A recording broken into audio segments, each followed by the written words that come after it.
semoga kita semua yang berhimpun semua dalam keadaan sukacita, dalam suasana pesta, karena biasanya orang itu kalau berpesta pasti di hati senang, riang, gembira. Segala sesuatu yang menghambat orang bersukacita itu orang buang jauh-jauh. Mari orang jadikan ini saat yang sungguh-sungguh spesial untuk kita semua, secara khusus umat Stasi Santo Carolus Borromeus Kima Atas.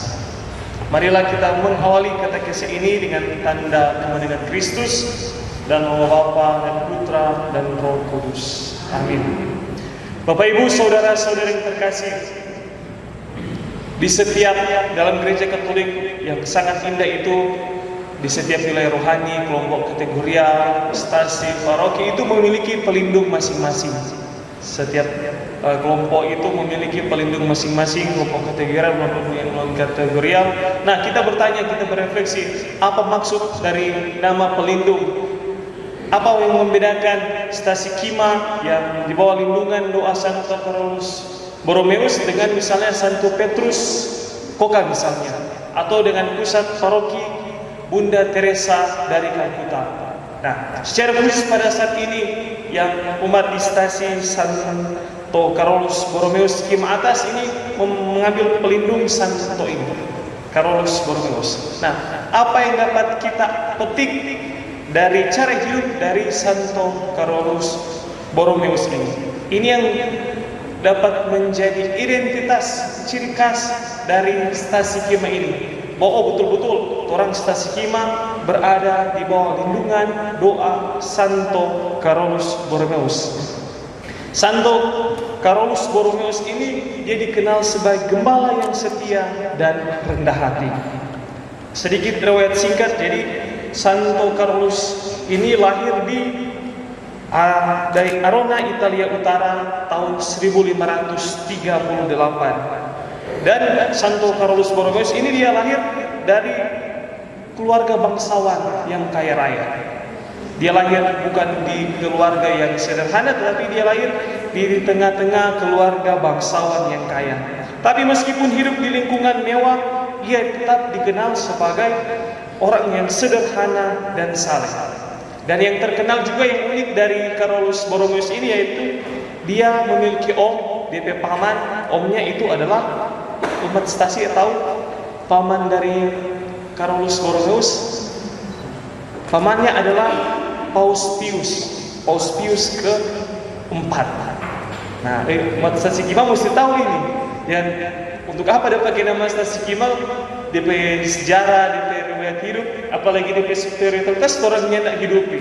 Nah, orang mesti hidup itu Santo Carolus Borromeus spiritualitas. Jadi dia memiliki paman DP Om Paus Pius keempat.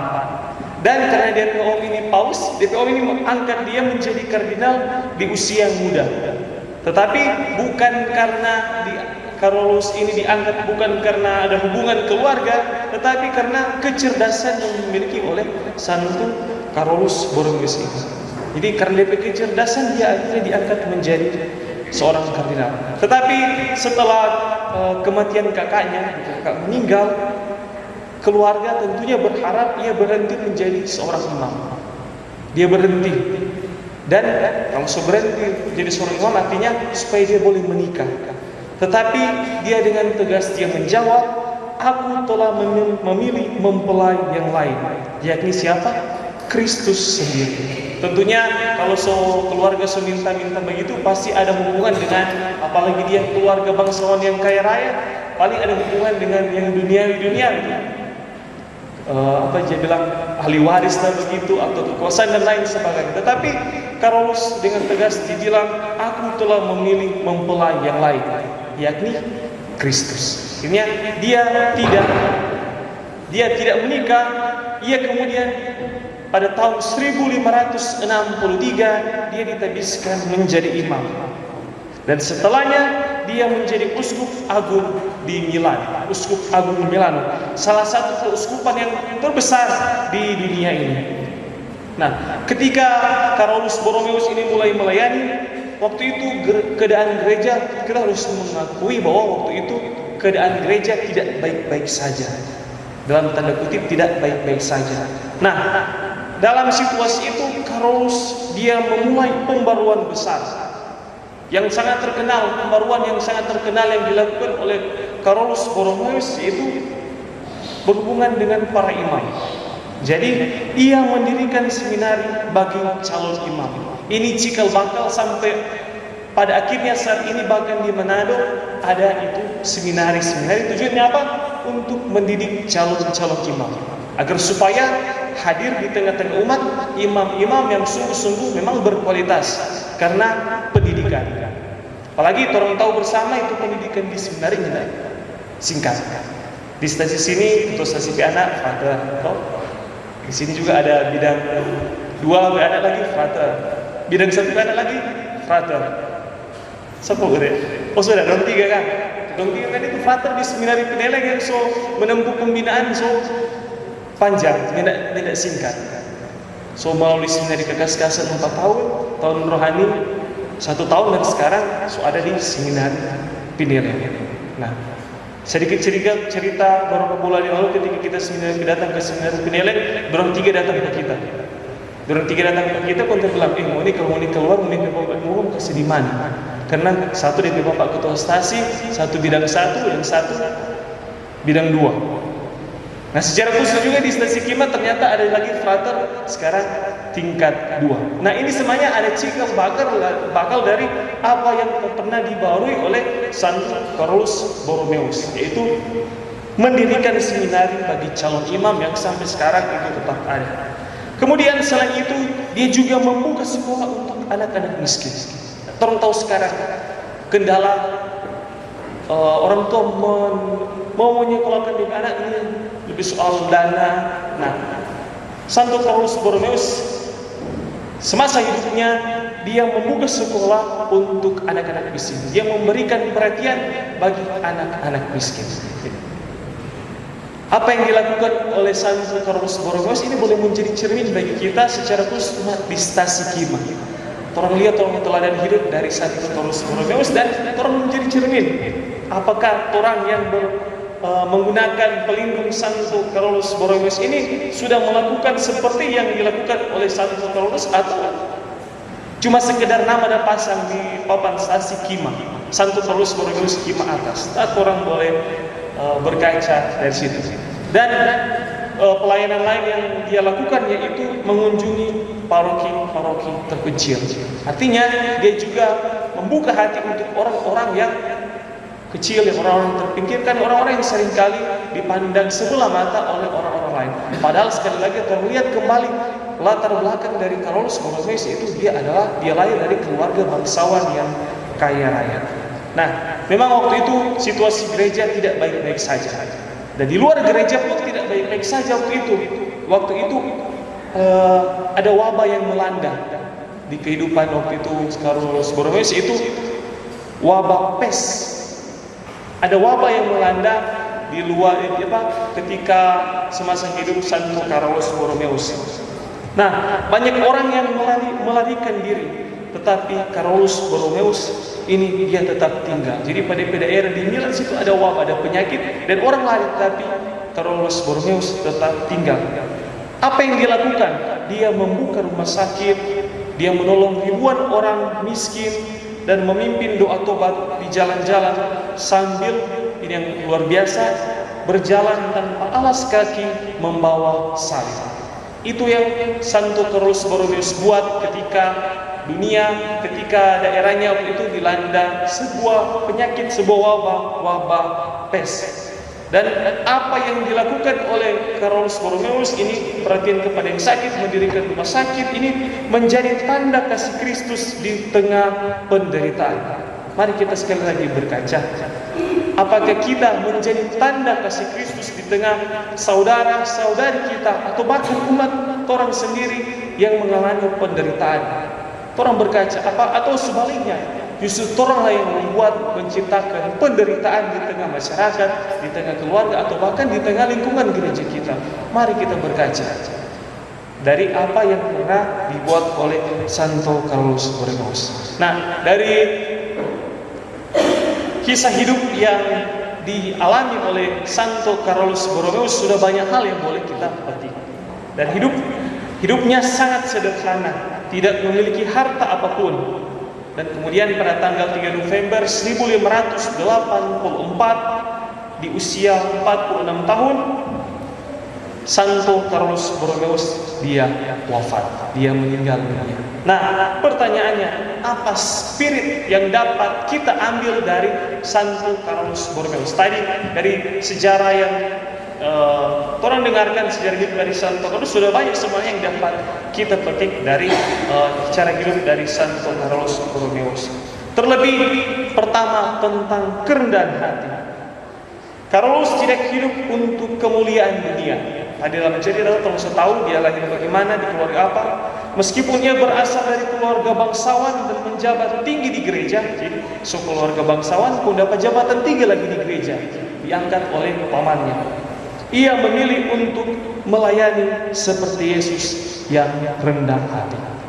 Mari kita belajar dari Santo Carolus Borromeus yang mengikut teladan Yesus, yakni melayani seperti Yesus yang rendah hati. Orang dengan orang bertugas tanggung jawab masing-masing, mari orang laksanakan itu dengan rendah hati. Jangan jadikan orang bertugas tanggung jawab itu sebagai alat untuk menyombongkan orang diri sendiri. Tapi justru dengan apa yang orang terima, orang menunjukkan bahwa orang adalah orang yang rendah hati, seperti yang pernah dibuat oleh Yesus, seperti yang pernah dibuat oleh Santo Carolus Borromeus. Pemimpin sejati tidak memerintah dengan kata-kata, tetapi dengan teladan. Sekali lagi, pemimpin yang sejati tidak memerintah dengan kata-kata, tetapi dengan teladan. Lebih baik orang memberikan teladan dengan bertindak daripada kita berkata-kata. Memang kata-kata itu juga penting, tetapi akan sangat bernilai, akan sangat kena jika orang memberikan contoh dengan tindakan, dengan aksi nyata di tengah-tengah umat dengan penuh kerendahan hati. Orang juga dapat belajar dari Santo Carolus Borromeus tentang hidup doa yang mendalam. Bagi dia, doa adalah sumber kekuatan.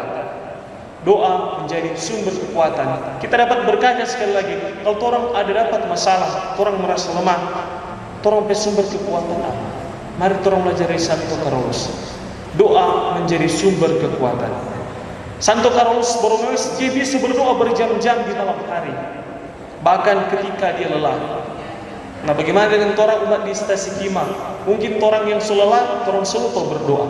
Tapi belajar dari Santo Carolus, dia mampu berdoa berjam-jam meskipun dia lelah. Dan apa yang dia buat? Dia selalu mencari waktu hening untuk berbicara dengan Tuhan. Apakah orang ada waktu untuk berbicara dengan Tuhan? Doa bukan sekedar kata-kata indah yang orang ucapkan, tetapi doa adalah kesempatan yang baik bagi orang untuk mengambil waktu dalam keheningan untuk berbicara dengan Tuhan.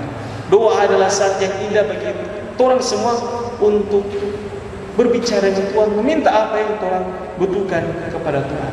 Dan seperti Santo Carolus Borromeus, doa membuatnya kuat menghadapi tekanan, menghadapi tantangan, serta menuntun setiap keputusannya. Jadi kalau orang misalnya mau ambil keputusan, orang ada tantangan, dapat cobaan, mari orang hadapi itu dengan doa, menjadikan doa sebagai orang kekuatan. Supaya ketika orang mau ambil keputusan, orang nyandak ragu-ragu, orang nyandak salah ambil keputusan, tetapi orang ambil itu, orang buat itu karena orang berdoa, orang putuskan itu dengan penuh cinta, bukan karena orang keegoisan, bukan karena orang kesombongan. Ia mengajarkan bahwa tanpa doa pelayan akan kehilangan arah. Tanpa doa pelayanan akan kehilangan arah. Dan mari kita belajar dari Santo Carolus Borromeus tentang cinta yang nyata kepada sesama. Dia menunjukkan cinta yang nyata kepada sesama. Mencintai Tuhan berarti juga mencintai sesama, terutama yang miskin dan menderita. Ia tidak hanya memberi dari kelebihan, tetapi mengorbankan dirinya. Pada saat wabah melanda, ia menjadi gembala yang hadir, bukan gembala yang melarikan diri. Kalau ada kesulitan, orang jangan lari, tetapi mari orang menjadi gembala yang memang sungguh-sungguh hadir untuk membuat masalah itu selesai. Jangan tambah-tambah urusan, jangan bikin itu masalah lebih banyak. Tapi sekali lagi orang belajar dari Santo Carolus Borromeus. Apa yang dibuat oleh Santo Carolus Borromeus? Yakni ia ingin setiap orang merasakan wajah kasih Kristus lewat tindakannya. Ini dapat menjadi motivasi yang baik. Ketika kita bertindak, orang mesti dengan motivasi, oh kita dibikin ini bukan supaya orang penama disanjung, supaya orang apa yang orang buat itu orang kenal buat orang. Tetapi orang belajar dari Santo Carolus Borromeus yang menjadi teladan, menjadi motivasi ketika dia bertindak, yakni supaya setiap orang dapat merasakan wajah kasih Kristus lewat tindakan. Jadi sekali lagi orang bertindak bukan supaya orang penama disanjung, tetapi supaya Kristus memang sungguh-sungguh dirasakan oleh orang lain. Mari orang jadikan itu sebagai motivasi ketika orang bertindak apapun yang orang buat. Dan sekali lagi mari orang belajar dari Santo Carolus Borromeus tentang kesetiaan pada tugas dan kebenaran. Ia mengingatkan kita semua bahwa iman sejati harus disertai keteguhan dan keberanian untuk membela yang benar. Membela yang benar, meskipun dia kita pertama kalau dia orang tahu dia salah, jangan malu untuk menegur dia. Jadi membela yang benar. Atau orang sulit, aduh dia rupanya baku masuk dengan kita, padahal dia bikin betul, tetap namanya yang ada bagaimana dengan kita salah. Mari orang belajar dari Santo Carolus Borromeus jadi rendah hati dan setia pada tugas dan kebenaran, tetap memihak pada kebenaran. Dan tentunya yang terakhir kita dapat belajar dari Santo Carolus Borromeus semangat tobat dan pengorbanan. Dia hidup sederhana, dia berpuasa, melakukan siri untuk dosa umatnya. Ia tidak takut menderita karena yakin bahwa salib adalah jalan menuju keselamatan. Ia mengajarkan bahwa penderitaan yang dijalani dengan kasih akan membawa berkat dan menguduskan hati. Belajar dari dia semangat tobat dan pengorbanan. Tidak ada kata terlambat bagi kita untuk bertobat selama kita masih hidup di dunia ini. Lebih indah sebenarnya kita dapat merasakan hal yang sangat indah jika orang berani untuk mengakui orang kesalahan dengan rendah hati dan orang bertobat. Lebih indah yang akan orang rasakan jika kita mau dengan rendah hati dan berani mengatakan kepada orang lain, minta maaf, kita salah. Orang rendah hati.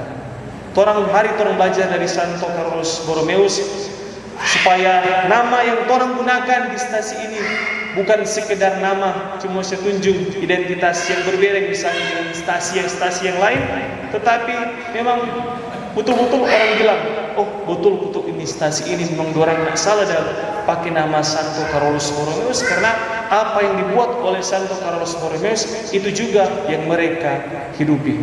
Semoga pesta pelindung Santo Carolus Borromeus ini menjadi semangat yang baru untuk orang semua, secara khusus umat stasi Kima atas ini untuk melangkah ke depan. Semoga stasi ini menjadi semakin lebih baik dengan melihat apa yang menjadi spirit dari Santo Carolus Borromeus. Semoga orang di sini ada yang bawa kelayan, ada yang baku marah, baku damai semua. Kalau misalnya ada masalah, apa salahnya orang dengan rendah hati memaafkan, supaya memang saat ini menjadi sangat indah bagi orang semua. Orang betul-betul menjadi satu keluarga. Semoga demikian.